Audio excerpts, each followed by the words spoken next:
Hey Tim, this is so fascinating. How has this experience changed you? It's definitely eye-opening. It's you look at something and some people might believe, some people might not believe, but when you live it and you see it and you have the documentation and you can back the documentation up, with facts, there's no other way but to know that it's real.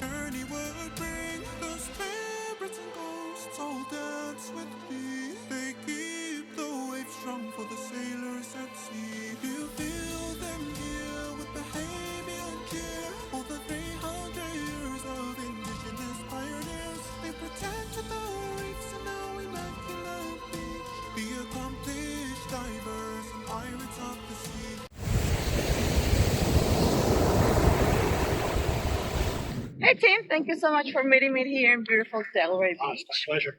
So I understand you have some amazing stories to tell. There are a lot of stories. I have one about a house if you'd like to hear about it. Oh, I'm so excited. I can't wait. Sure. Where would you like to go? Let's just sit over there at the shade. Hey Tim, I see you got a lot of good stuff to show me. So I do. I have a lot of pictures and some documentation about this house that I own that has come up to have I believe six children that live in the house that have made themselves known to me. Wow. Okay, let's start from the beginning. How did you come about, get in this house? I grew up in this town and I found this house that was a bargain. It was dilapidated, so I decided to buy it. And after I bought it and started working on it, these things started happening. And when they started happening, I started doing research on the house to find out where it came from, how it became, and stuff like that. Oh, what kind of things were happening? Well, when I first bought the house, I moved into it to start working on it, and it just seemed like nothing would go right. So the first day there, I tried to open up windows, they wouldn't open. And then that particular night when I was at the house, the doors started slamming, one door, and I hooked it because that's what they had back in the old days. And it continued to happen. The next door started banging and the next door started banging. So eventually I walked out to the front of the house and I said, look, I'm here to help, believing that there was something going on in there. I said, I'm here to help and I need to get some sleep.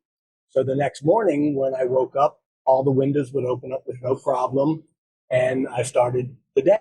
Wow, like the house gave you permission. It's kind of like the house gave me permission or I was asking the house for permission. Amazing. And you have the pictures of the house? I do. This is one of the pictures of the house when I first bought it. And where is this house located? It's up in Maryland. It's in a historical district in Maryland. Beautiful home. Which everybody is familiar with Maryland having, a lot of haunted situations up there. Mm-hmm. But we went back and I finally started doing research of what the house looked like from the beginning because I wanted to bring it back to its original glory. Mm-hmm. It's beautiful. It's a beautiful home. It was huge. It was 3,900 square feet, and it was built by a shipbuilder named Elisha James Tull. He was the second mayor of the town, and I have his documentation here that came from an excerpt in a book about his shipbuilding company, which was directly maybe 200 yards up the street from where the house was built. Wow. And he used the wood from the shipbuilding company to build the house. Whatever was left over is what he built the house with. That's how they did it back then. That's when they did it in the back. But some of the things that I found in the house on the first go around was, like I said, the windows wouldn't open, but when I asked the house for permission, it would let me open it. Then I noticed that there would be things like my tools. My tools would be scattered up the stairwell. And I would ask somebody that was helping me, did they do that? And they said, no. So all these little things started to come out with things happening. So it was the tools first, and then I started walking through the house and I found this rocking horse. The rocking horse had a busted head on it, but I could tell that it was hand built. So I'm presuming that it was built by Elisha James Tull. I put it back together, put the rocking horse inside the house, and the next morning it was outside on the porch again.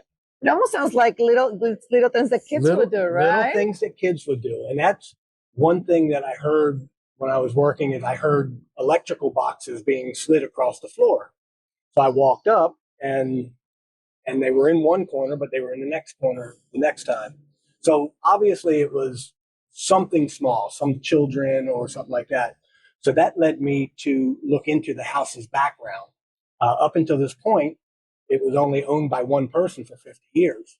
Mm-hmm. I did the background check, found out that it was the second mayor of this particular town that built the house. And then while I was working on the house, I found a book that was written by an author explaining about Mr. Tull and about his woodworking and his shipbuilding. And it was actually written for his great-great-grandson. So when he was in town, I contacted the author and I told her, that the book was wrong. And because in the book it says that the house burned down. And I told her, I said, no, I said, it didn't burn down. I said, if it did, I have the best looking house. Right, you have the house. So that's when she said, well, come meet Mr. Tull, Stanley Tull. So I did. Incredible. And when he talked to him, he said, what are you doing here? You don't have any connection to the family. I said, no, I bought your house. And so he went and looked at the house. And on the way there, he told me this story about how it had 6 porches and it was used as a tuberculosis house in the old days. So when he saw it, he was in awe. He couldn't believe that I had that particular house. Then I started doing the research after he gave me his family tree with his family history. I was able to piece together like some of the deaths that occurred in the house prior to him dying in 1924. And some of the things that I found out were that there was a bunch of children in there that had passed away from the beginning of, back in the old days, they had a short lifespan. So I looked at his documentation and found that many of the children died within the first 1 or 2 years of their lives in the house. Makes a lot of sense. It does. When I was uncovering things going in the garage and stuff like that, or in the old stable, it was a stable, carriage stable, I found some bones and stuff like that were mostly animal bones, but then I found what appeared to be, to me, looked human. Yeah. I had them. It's a creepy looking picture. Yeah, I know.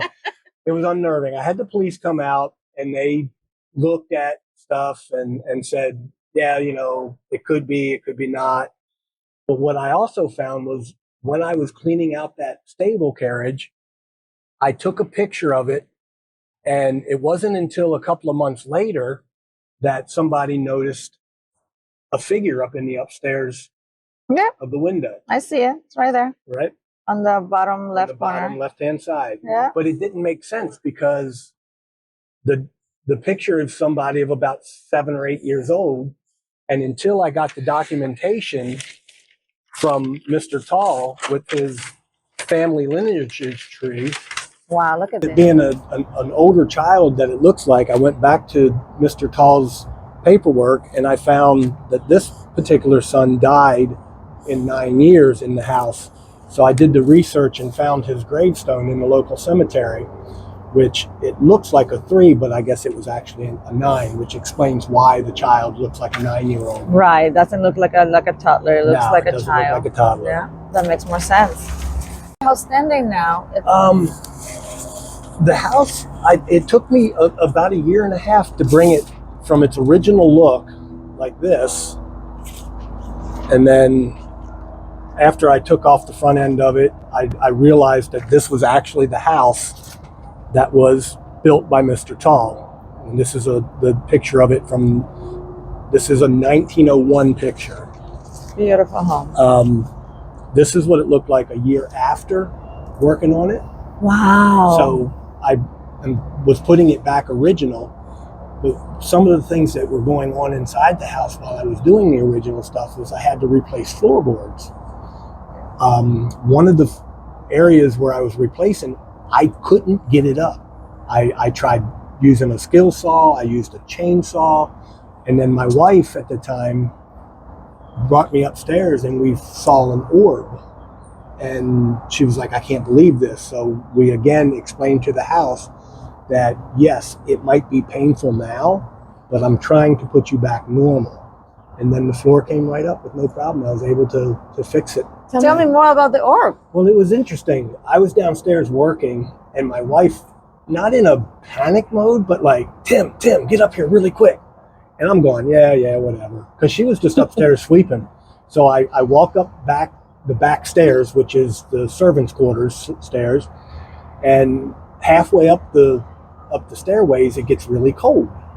So I'm going, well, okay, maybe it's just colder upstairs. Once I get in there, she goes, do you see that? And I'm looking at the window, and there's an orb. It's about that this big. Wow. And believe it or not, I kind of blew on it to see if it was like smoke or dust, but it wasn't. Was it just sitting there? Was it moving? It was 1.5 feet off the ground, just kind of like it was looking out the window. Wow, amazing. So I again explained to the house that we're trying to fix you. You know, it's going to hurt some because at this point in time, I feel that the house is actually alive. You know, so I fix it and get downstairs or look at the orb and get back downstairs, and the floor just comes up easily. It was unbelievable. Wow, like again, it gave you permission. Like it gave me permission. Once I got that done and started putting everything back together, everything started to go back together very easily. One of the fixes that I had to do to the house was to jack the whole house up on one side to put in a big beam. I did it with a car jack, a little car jack. Really? Unheard of. Wow. You know, so it was cooperating. It was letting you. It was obviously helping me fix her. Amazing. Yeah, the house had a personality. The house definitely has a personality. One of the things that was interesting too is in the midst of putting it back together, when Mr. Tull, Stanley Tull, was over at the house, he was looking at the woodwork because his great-great-grandfather was a wood builder, a shipbuilder, and I do woodworking myself. And I was pointing out these polished pin joints. Polished pin joints are what are used by shipbuilders. And I showed them to him up in the walls and where the beams were pin jointed together. And he made a comment. He goes, that looks like what I've heard about my great-grandfather or his great-great-grandfather. That must have been an emotional moment, right? So he was very emotional. But what was even more emotional was the bird that flew out from upstairs and went out the door. No way. And it was just a black crow. A black crow went right at that specific moment. At that specific time. You know that they say that wood, being from nature, it holds a lot of emotion too. And yeah, absolutely. I do a lot of woodworking, and I like woodworking because it does have, you know, it's alive. It's alive. It absorbs it is alive. The energy and the feelings around it. Everything. Wow, love the stories. Hey Tim, this is so fascinating. How has this experience changed you? It's definitely eye-opening. It's you know, you look at something and some people might believe, some people might not believe, but when you live it and you see it and you have the documentation and you can back the documentation up, you know, with facts, there's no other way but to know that it's real. Wow, Tim, what an amazing story. Thank you so much for sharing. Oh, you're very welcome. Thank you all for watching and stay tuned for more.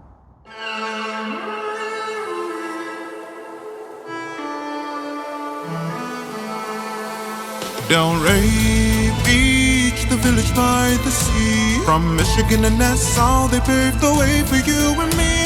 The scorching heat and lack of everyday things. Who knew the history that journey would bring? The spirits and ghosts all dance with me. They keep the waves strong for the sailors at sea. Do you feel them here with Bahamian cheer? All the 300 years of indigenous pioneers, they protected the reefs and now immaculate beach. The accomplished divers and pirates of the sea.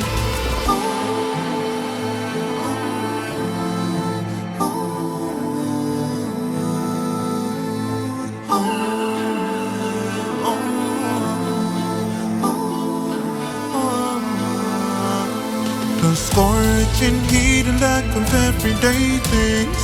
Who knew the history that journey would bring? They created the world that we now see. A city for everyone like you and me.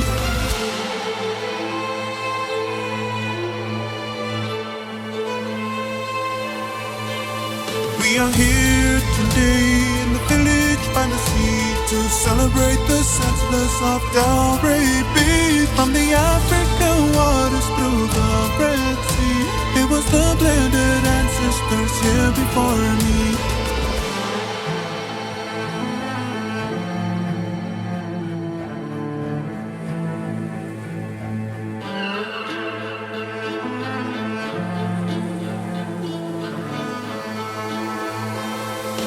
We feel their love in the ocean breeze, a beautiful world they created for around to see. Delray Beach, a pioneer's jubilee, a city for everyone like you and me. Delray Beach, a pioneer's jubilee, where the gold fell from the sailors of the sea. Delray Beach, where the spirits and ghosts all dance with me. May God bless them all.